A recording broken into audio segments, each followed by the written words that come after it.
Tumakas na tayo, takasan na natin ang mundo. Magtago papalayo sa mas tahimik at payapang mundo.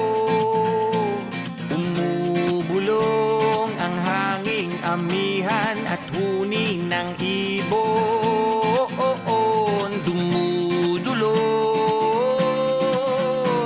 at tinatawag na tayo ng bundok.